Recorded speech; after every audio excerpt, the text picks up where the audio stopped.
Hello, my name is Jenny Baxter and I'm the Executive Director of the Long Beach City College Foundation and advisor to the LBCC Alumni Association. 5 LBCC alumni were inducted into the Alumni Hall of Fame on October 23, 2009. They joined a distinguished list of graduates who have brought recognition to our college. They are Susan K. Beanie, founder and executive director of New Hope Grief Support Community; Ken Buck, owner of the Long Beach landmark JoJo's, supporter of LBCC athletic programs; Mary McCucci, owner of Along Came Mary, a Los Angeles catering company known for their extravaganzas; Doug Otto, member of the LBCC District Board of Trustees and president of numerous area organizations; and Curtis Pedersen, Chief of Staff for LA County Supervisor Don Knabe. You will see a brief video biography of each inductee. Support of the Hall of Fame ceremony is provided by the Long Beach City College Foundation. Now sit back and relax and enjoy the first video, Susan Beanie.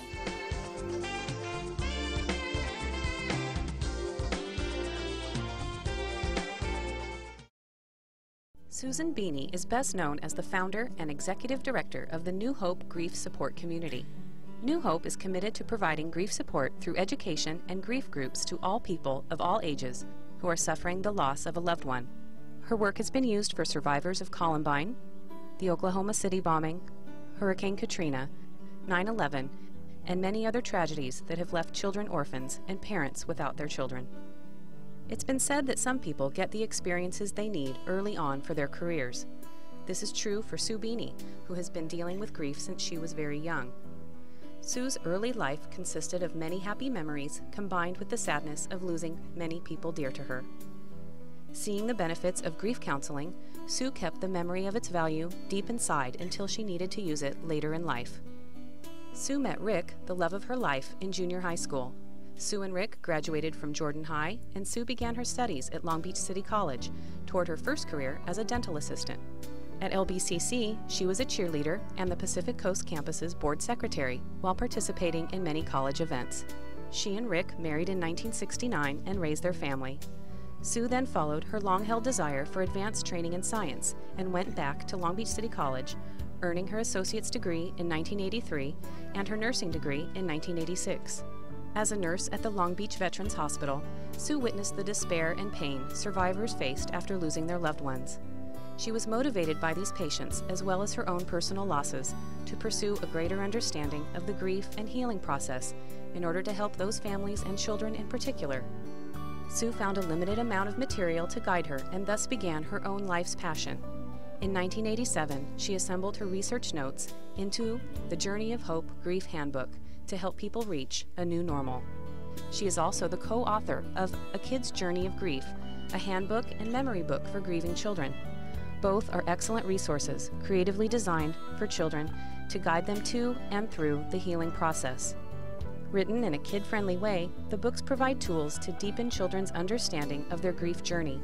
There is also a special, official military edition of the book. New Hope received national recognition in the world of therapy and grief education, partnering with TAPS, the military's grief program for families of slain soldiers. The work currently being done at the New Hope Grief Support Community started with Sue leading grief groups anywhere and everywhere she could: her house, churches, anyone's kitchen, the YMCA. Her friend Emma remembers the early years. My mom and I were in Sue Beanie's first ever grief support group over 22 years ago. She was my dad's nurse when he was ailing with cancer. We now all volunteer, our whole family volunteers for New Hope Grief Support Community. So it's a family affair. We all help, we all believe in what Sue does, and we all pitch in. The history of New Hope reveals a homegrown vision come to reality through hard work and dedication. It is a model for entrepreneurs with a social service dream.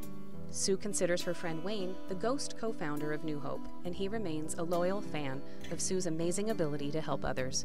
Sue Beanie is a very passionate person, but she's passionate about being compassionate for others. That comes from Sue's outlook on life. Her glass is not half full, it's not half empty, it's running over all the time. And she is busy scurrying for those drops because they represent such great opportunities for her. Sue credits volunteers like Wayne and Emma and donors such as the Miller Foundation for enabling the unique New Hope Kids Camp and weekly support groups for adults, teenagers, and kids. It is rare to have a conversation with Sue and Rick without laughter, tears, and hugs. Theirs is a partnership that has spanned more than 4 decades of family, spirituality, and a drive to help others through New Hope. New Hope Grief Support Community definitely is her passion. Many times, phone calls that she's gotten and just listen to her, talk to people, the passion and the emotion that comes out and the empathy for them is incredible. She has been my best friend.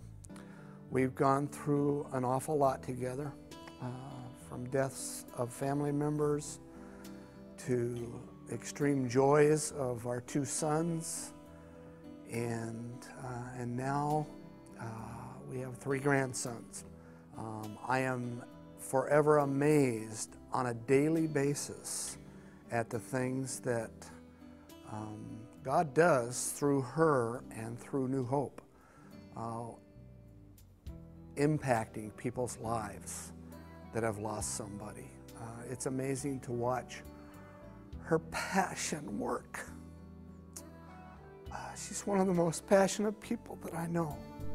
Wife, mother, nurse, grandma, friend, advisor. President Eloy Ortiz Oakley and the Long Beach Community College District Board of Trustees proudly induct Susan Beanie into the 2009 Hall of Fame.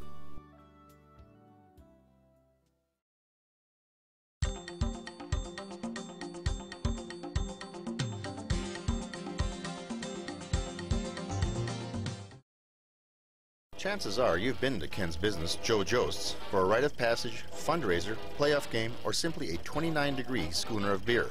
Located near the intersection of Anaheim and Temple, known for its pickled eggs, specials, and drafts, it's one of Long Beach's oldest watering holes. Joe Jost opened the business in 1924 as a barbershop, and there's still an ancient barber's sink behind the bar from the early days when Joe offered sandwiches, beer, and haircuts. Aside from the lack of clean shave and haircut, little has changed in the past 85 years. Joe Jost was a likable businessman who loved his family, adventure, and participating in the community. The same can be said for Joe's grandson, today's Long Beach City College Hall of Fame inductee, Ken Buck. Joe Jost is Long Beach's version of Cheers, a place to get away where everyone knows your name. A place where the city's firefighters are thrown bags of famous Marmion peanuts when they drive by. The walls are cluttered with snapshots of patrons in Joe Jost t-shirts standing in front of world landmarks, from pre-9/11 New York City to Iraq, the Alamo, Costa Rica, and throughout Europe. It's come to be known as a practice called Joesting. Ken Buck and Joe Jost share many similar traits: their spirit of adventure and self-reliance, their love of books and sports. Outdoorsmen with tenacious work ethics who both had a special knack keeping good friends for life. There's nothing phony about Ken. He's a real gentleman and a real worker. He's a team player, and I'm just really privileged to know him. Eventually, Ken and his enterprising spirit purchased Joe Jost's from his family. He might be quiet, but the impact he has on others is immense. He's the kind of guy whose employees become family members and customers become lifelong friends. The type of person that Ken is, and the way he runs his business, and the way he takes care of the community, and the way he takes care of Long Beach per se, with the history that he's put forth, and the type of person he is, it's just something that I've been very fortunate to deal with, know him, work with him, work for him, and it's just been a good privilege. You cannot go to any function in Long Beach without seeing a Joe Jost booth and a Joe's flags. He's touched everybody dearly in this community. Born in Long Beach in 1950, Ken enjoyed what he calls a Leave It to Beaver experience. His mother, Patricia, Joe Sr.'s daughter, had a cowbell, which she would clang whenever she wanted him home. And television watching took a back seat to playing with friends. In the 6th grade, Ken was the president of Lowell Elementary School, which he says began and ended his political career. After graduating from Rogers and Wilson High School, Ken knew that he and Long Beach City College would be a good fit. Ken's classes were business-oriented, which he says has had a lasting effect on his career success. Ken then transferred to San Diego State University and became a member of the fraternal organization Sigma Alpha Epsilon. San Diego proved to be lucky for Ken later as well, when he reconnected with his future bride Kathleen on a San Diego beach. A longtime supporter of the Long Beach Police Department and Long Beach Fire Department, Ken is a former member of the Board of Directors for the Long Beach Police Officers Honorary Association. Ken is also a past member of the Mayor's Task Force on Homelessness, founding member and current board member of the East Anaheim Street Business Alliance. Ken and his sister co-founded the Patricia Buck Scholarship Fund, honoring their mother and benefiting students from Wilson High School. In fact, each educational institution within the city of Long Beach benefits from the generosity of Joe Jost. Joe Jost is an institution, and Ken Buck is the greatest guy. Long Beach City College, Joe Jost go hand in hand. Kathleen claims that she does her best to keep out of the day-to-day operations of the business. But there are a few things we can thank her for establishing at the Long Beach institution. Take the Marmion Peanuts, for example. My contribution has actually been selling the peanuts here and the toilet shields in the bathroom. Kathleen certainly knows a good thing when she sees it. There's never a day that goes by that I wish that I was married to anybody else. And he's somebody that likes to fly under the radar, not get a lot of credit for things. He's the rudder. He's the rudder for me because I'm the emotional one, and the one that likes the limelight maybe a little bit more. Then I guess it's a balance between the two people, and it's made for a very good match. People often ask Ken if it's a good day at Joe's, and he replies, every day is a good day at Joe's. Congratulations, Ken! President Eloy Ortiz Oakley and the Long Beach Community College District Board of Trustees proudly induct Ken Buck into the 2009 Hall of Fame. I hope you enjoy watching these videos. They are produced by Instructional Media Production Services of Long Beach City College. After the presentation, I'll be back to tell you more about how you can support the Long Beach City College Foundation.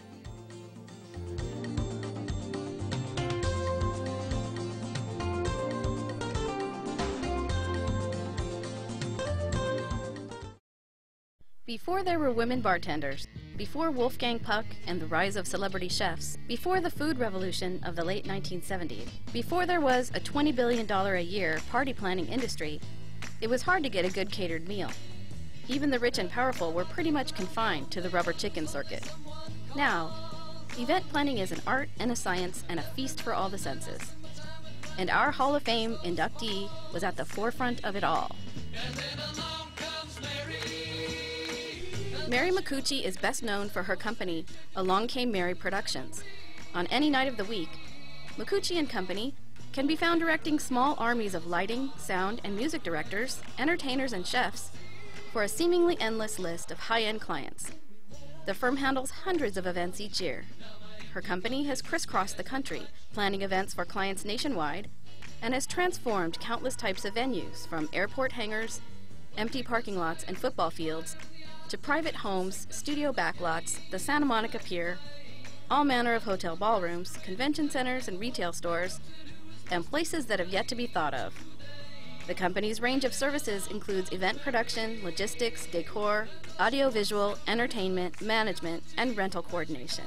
The company is the definition of full service. But food remains the cornerstone of the events, and most is very specialized to Along Came Mary. I think the secret of success here for Along Came Mary is individuality. You definitely need that. I mean, everyone's doing something wonderful, whether it's a restaurant or a catering company. So what you want to do as a chef is to make your own mark, have your own creativity. Here we do lots of minis. We always have. Mary grew up in a warm-hearted Italian family and came away with deeply ingrained memories of important family events, corresponding meals, and kinship with her siblings and friends. That background shaped how she approaches life and now makes a living. They say that the world's most successful people follow their hearts. This couldn't be truer for this authentic and talented woman. After a 5-year career as a flight attendant based out of Miami, Mary came to Los Angeles to attend college in the 1970s. She came to Long Beach City College and took classes from none other than Lowell Johnson. She credits him for helping her build her confidence and self-esteem. Her experiences at LBCC helped point her in a direction that would change her life. Mickey Davis tells us more about Mary. While working her way through college as a waitress, Mary met the wives of some Hollywood power brokers.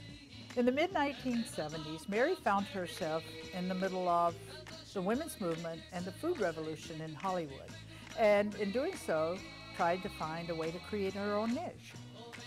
After graduating from college with a marketing degree and managing her all-girl bartending service, Mary found herself doing a dinner party for some Hollywood wives. 6 months later, a celebrity friend hired Mary to do a dinner party for 16. In 1980, the next big transition came for Mary when she was hired to do a movie party theme for Popeye.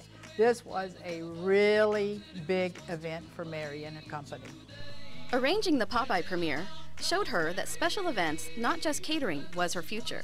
She knew that she would make it after successfully catering many events as part of the 1984 Olympics. You can see some of her spectacular creations on the alongcamemary.com website. She credits her Vice President of Catering, Bill Starbuck, for much of her success. We decided to give it a shot in '84 before the Olympics. In '84, she had a huge project coming up every day for CBS. And she supposedly needed my help, so I came aboard, and it's been great ever since. What attracts us to each other is she doesn't know no, and I strive for perfection, so her pushing me pushes myself, and in essence push the company forward to get where we are now. We talk out the details and ask each other questions and get each other going. We've enjoyed it. I wouldn't have it any other way. I just finished 25, going 26 full-time years here, so don't foresee it ending anywhere soon. Congratulations, Mary, on everything, and here's to many more years. Along Came Mary has produced and catered almost every award show held in LA, including the Emmys, Grammys, SAG Awards, most movie premieres, countless fundraisers, galas, and high-profile events. Her private clients are some of the most powerful and recognized people in the world, including presidents and Fortune 500 clients. She has been written up in every imaginable magazine and has garnered numerous awards. She's been called everything from the Epicurean Steven Spielberg to the Maven of Marvelousness. Clients claim that Mary will move heaven and earth to make fantasy become a reality. Mary takes an active role in her community as well.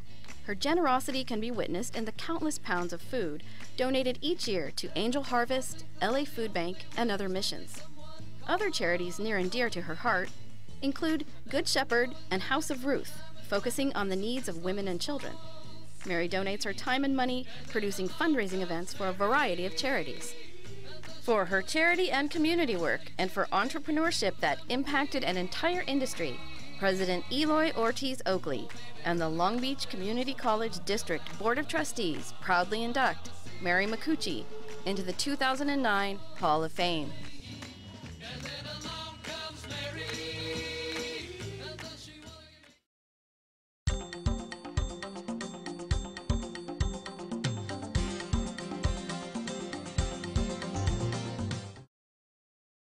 Just try to keep up with Doug Otto. Sure, he wasn't actually born in Long Beach, California, but luckily for us, Doug decided to adopt us at an early age. When a local couple had the chance to raise identical twin infant boys from Illinois, they leapt at the chance. Douglas and Donald Otto became official residents of Long Beach at the age of 6 weeks. Success as athletes and leaders came early to the Otto twins. Don was known as the smart one, and Doug was known as the jock. However, overachieving came early to Doug, and he still managed to serve as student body president at Marshall Junior High and Millikan High School while playing football and running for the track team. While attending Millikan, Doug met someone who would continue in phases throughout his life. Doug was about 16 years old, and in the whole array of students, I knew that he was not only a good student, an effective student, but somebody who had leadership ability and had a very good heart. After spending his freshman year at Long Beach City College, Doug transferred to Stanford University. As a college student in the 1960s, Doug grew up in the generation that believed that individual actions could change the world. a philosophy he still holds today. The life and death of Dr. Martin Luther King prompted him to hitchhike across the country to Washington, D.C. Doug's experiences included the organization of a caravan for the Poor People's Campaign and to work on Resurrection City at the Reflecting Pool. While Doug would graduate from Stanford and earn his M.A. in religion jointly from Union Theological Seminary and Columbia University, he decided he wanted to be an actor in the world, and the law became his chosen profession, graduating from the University of Chicago Law School. Back in Long Beach, Doug made a profession of being an advocate for those whose voices might not otherwise be heard. There are many examples of how his tireless and relentless efforts on behalf of his clients, friends, and causes has paid off. He's indefatigable. He has an absolute iron constitution. He believes that everyone should get 8 hours of sleep, but I think that's only during the course of a month. He is an enormously effective advocate, and when you marry those two qualities together, you get a lawyer who's just top-notch. Doug Otto has also assumed numerous leadership positions in the community, and many have said that Doug never sat on a committee he didn't want to chair. The results of his work and his service can be seen in the city, at the aquarium, in the preservation of historic buildings, and among the legal profession. Now he is making a mark at Long Beach City College as a trustee and at the state level in student success policy making. When I think of Doug Otto, I think of one of Long Beach's real leaders. It's not so much because of positions of formal leadership that he's held, although he has had plenty of those, but it really is through his informal leadership over many, many years in virtually every aspect of life in Long Beach. He was on the founding board of directors of the Aquarium of the Pacific. He chaired our planning and implementation committee. He oversaw the committee that developed our campus master plan, and that will guide our development over the next 20 years. He often tells me what to do and where to go. He has been obviously very active at Long Beach City College, and he's been active in community planning efforts throughout our city. He's a wonderful facilitator and convener of important discussions, and he's also a great advocate for people who are less fortunate and for important causes. We're a better city because of you, Doug. Thank you. Despite all of his work in serving the city he adores, and as an advocate to his clients, Doug has the ability to cover an astounding amount of territory in one day. Yes, he may represent you at a trial in the morning or argue a point with you at one of the various boards he has served on in the evening. He remains a friend and father at the forefront. I remember from the time I was a very little girl, he was always running around to meetings and, functions and, receptions, and he always had me and my sister in tow. He always wanted us to be a part of what he was a part of, and it wasn't this thing that he ever sort of kept separate, but it was like I learned from a very young age that being involved was a very, very important part of life. It's pretty amazing, I think, what we've been able to do with our family. We have wonderful children, wonderful grandchildren, and an amazing, interesting marriage. The only way I can describe my marriage to Doug is that it is a thrill a minute, a constant adventure. We have so many things going on and so many friends and so many things that are meaningful in our lives, but we managed to have a great time doing it. What it meant to him to get his start at Long Beach City College, to go on with his amazing academic achievements, and I know that coming back to the college as a trustee has been one of the most meaningful experiences in his life. Doug, I just can't tell you how great it is to be a part of your adventure and to share that with you. You are the love of my life, and it has just been more than anything else, just a great ride. For his service and advocacy, President Eloy Ortiz Oakley and his fellow board members proudly induct Douglas Otto into the 2009 Hall of Fame.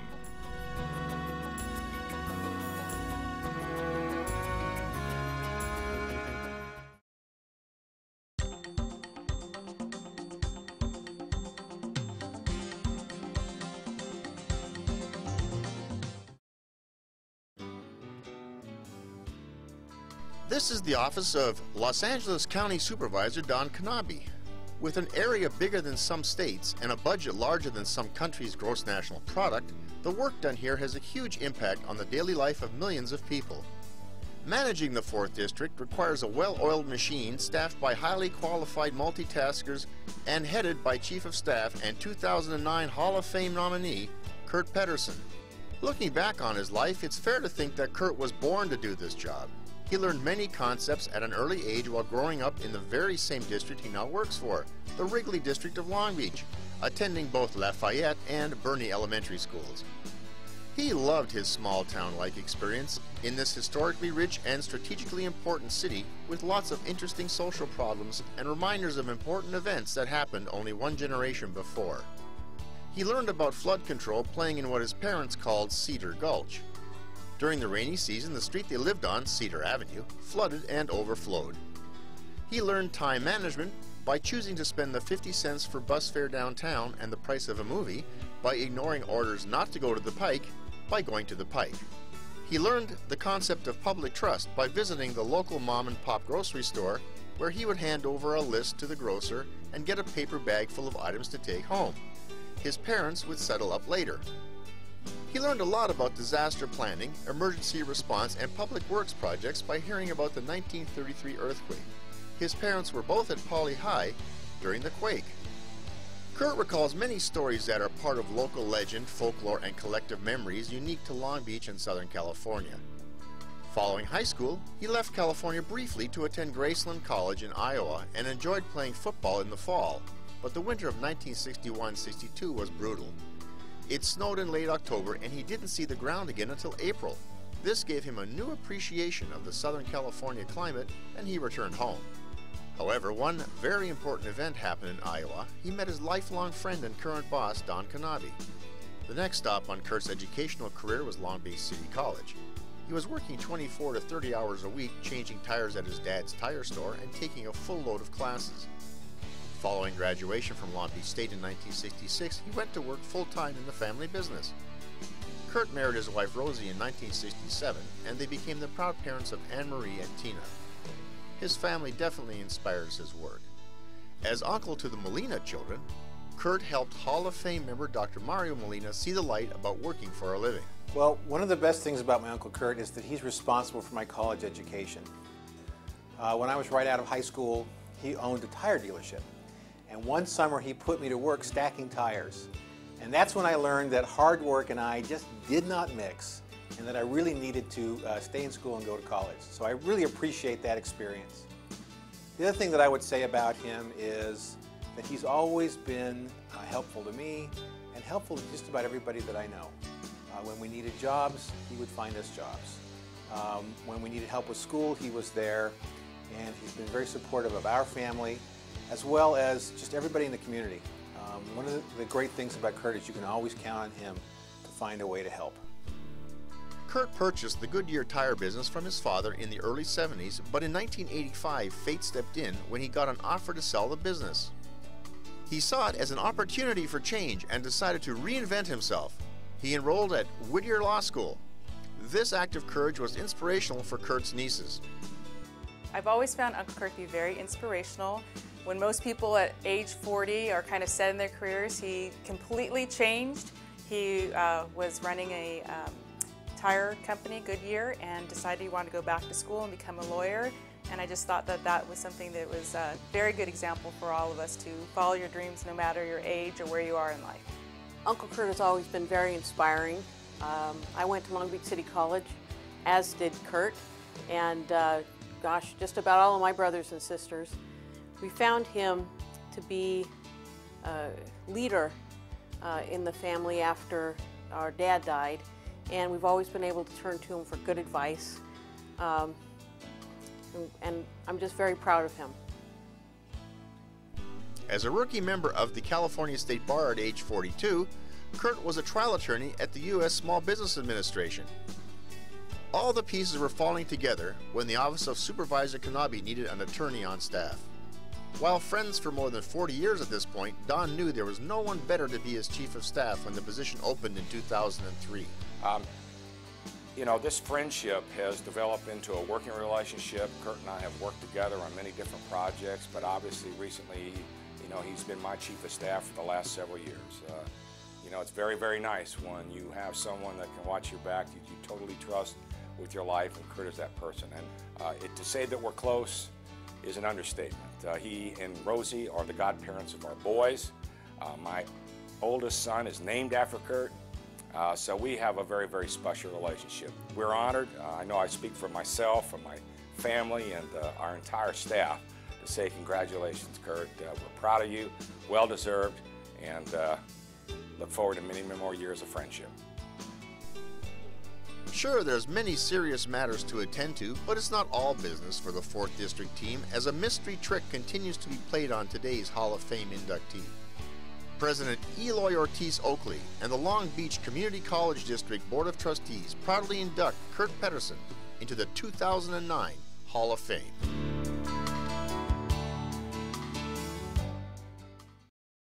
We are so proud of our former students. They each thank their teachers and the financial support they received while attending LBCC. We need for this support to continue to help students today and tomorrow.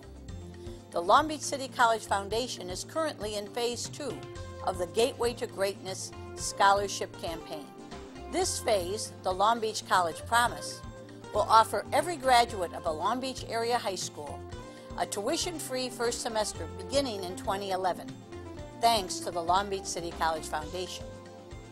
If you would like to contribute to this program or any other college department so that future students receive the same assistance, please consider making a tax-deductible contribution to the Long Beach City College Foundation. You may even donate online at www.foundation.lbcc.edu. Thanks so much for supporting Long Beach City College, and we hope you have enjoyed watching this program.